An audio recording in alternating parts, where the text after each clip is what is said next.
मैं और पंकज बहुत अच्छे दोस्त थे। हम हमेशा एक साथ स्कूल जाते थे और साथ में ही खेलते थे। पर आज पता नहीं क्यों पंकज बहुत ही उदास था। उसने पूरा दिन किसी से भी बात नहीं की। उसी रात पंकज और मैं खाना खाने के बाद हमारे घर के सामने टहल रहे थे। वो काफ़ी उदास था और वो मेरी बातों पर ज़्यादा ध्यान भी नहीं दे रहा था। तब मैंने उससे पूछा, पंकज तुम ठीक तो हो? तब वो बोला, हाँ ब्रो, सब ठीक है, कुछ नहीं, मैं बस यूं ही कुछ सोच रहा हूँ। पंकज इंट्रोवर्ट था, इसीलिए अपने बारे में कुछ ज़्यादा शेयर करना उसे पसंद नहीं था। मुझे ये बात पता थी, इसलिए मैंने उसे ज़्यादा फोर्स नहीं किया। थोड़ी देर बाद हम दोनों भी अपने अपने घर चले गए। पंकज वैसे ही उदास हालत में अपने घर की तरफ चला गया। तभी आधी रात में पंकज की बहन उनके घर के बाहर आकर ज़ोर ज़ोर से चिल्लाने लगी और मदद मांगने लगी। सभी एरिया के लोग उसकी आवाज़ सुनकर आने लगे। जब लोगों ने उससे पूछा, क्या हुआ, तुम क्यों रो रही हो? तब उसकी बहन ने कहा, मेरे भैया को बचाओ, उनके रूम में कोई है और वो ज़ोर ज़ोर से चीख रहे हैं। पंकज के मम्मी पापा कुछ काम से गाँव गए थे, तो घर पर सिर्फ पंकज और उसकी बहन सोनाली ही थी। कुछ लोग अंदर गए और पंकज के रूम का दरवाज़ा तोड़ने लगे। अंदर जाते ही उन्होंने देखा पंकज किसी औरत के गोद में बैठा था और डराने वाली बात ये थी कि उस औरत का कोई चेहरा ही नहीं था। ये भयानक चीज़ देखकर वहाँ खड़े उन दो लोगों की रूह कांप गई और वो दोनों भी चिल्लाते हुए पंकज के रूम से बाहर आए। तब तक बाकी के लोग और मेरी फैमिली भी घर के अंदर आ चुके थे। उन दोनों ने सभी को इस बारे में बताया और सभी लोग वो देखने अंदर चले गए। और अंदर जाते ही हमने देखा पंकज ज़मीन पर पड़ा हुआ था और वहाँ कोई नहीं था। जब हमारे एक पड़ोसी अंकल जो बुज़ुर्ग है वो पंकज के पास गए और उसे उठाने लगे, तब उन्हें पता चला कि पंकज बेहोश हुआ है। हमारे वो दो पड़ोसी ज़ोर ज़ोर से कहने लगे, हमारे एरिया में किसी औरत का साया ज़रूर है। शायद ये वही औरत है जिसे शाम के दादाजी ने देखा था और आज हमने भी देखा है। पंकज को भी उसी ने कुछ किया है। इतना कहकर वो डर के मारे वहाँ से बाहर भाग गए। जब हमने सोनाली को पूछा तब उसने भी वही बताया। सोनाली टीवी देख रही थी, तब उसने सुना पंकज अपने रूम में चिल्ला रहा है।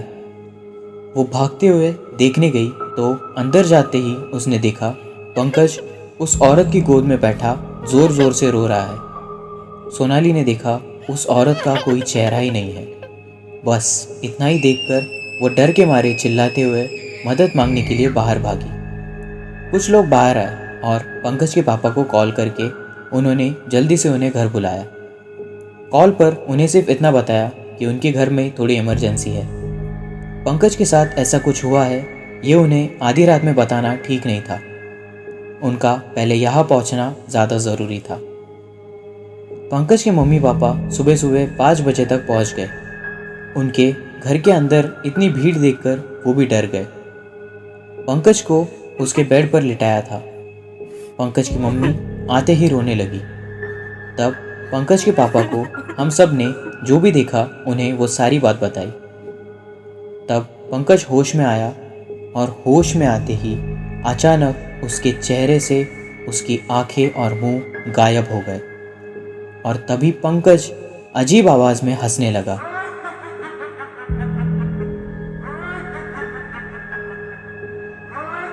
ऐसी भयानक चीज़ देख के एरिया के लोग बाहर भागे, पर मेरी फैमिली और पंकज के मम्मी पापा और बहन वहीं रुके थे। हमारे साथ वो अंकल भी रुके थे जिन्होंने पंकज को जाकर चेक किया था। तभी अचानक पंकज एक अजीब खौफनाक आवाज़ में बोला, मैं वापस आऊंगी, मुझे मारने वालों को मैं नहीं छोड़ूंगी। इतना कहकर पंकज वापस बेहोश हो गया और उसका चेहरा भी वापस आ गया।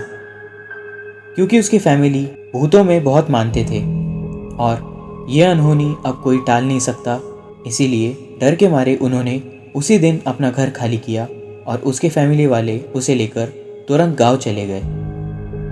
पंकज की फैमिली उस दिन के बाद कभी हमारे एरिया में वापस नहीं आई। इस हादसे को अब 3 साल बीत चुके थे। मैं भी अब बड़ा हो गया था। मेरे एरिया में अब मेरा कोई दोस्त नहीं था। मैं बहुत बोर हो रहा था।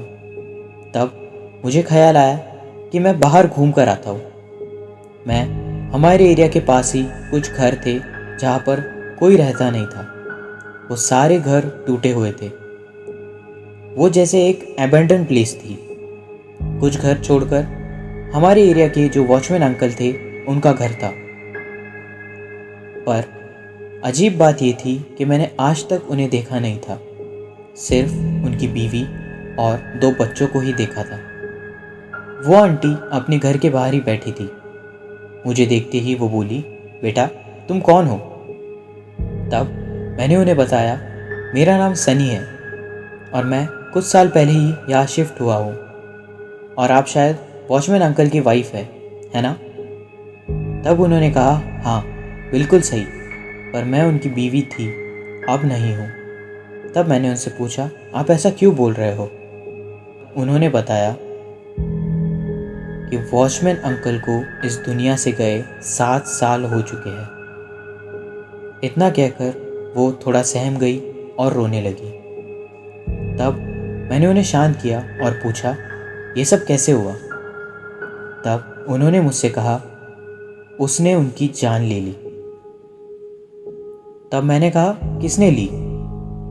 तब उन्होंने कहा, उसी डायन ने जिसने कुछ साल पहले श्याम के दादाजी की जान ली और पंकज को भी पागल कर दिया। ये बात सुनते ही मेरे रोंगटे खड़े हो गए। उनके पति के साथ हुआ हादसा जब उन्होंने बताया, तब कुछ सवालों की धुंधली तस्वीर अब जवाबों के साथ साफ दिखाई दे रही थी।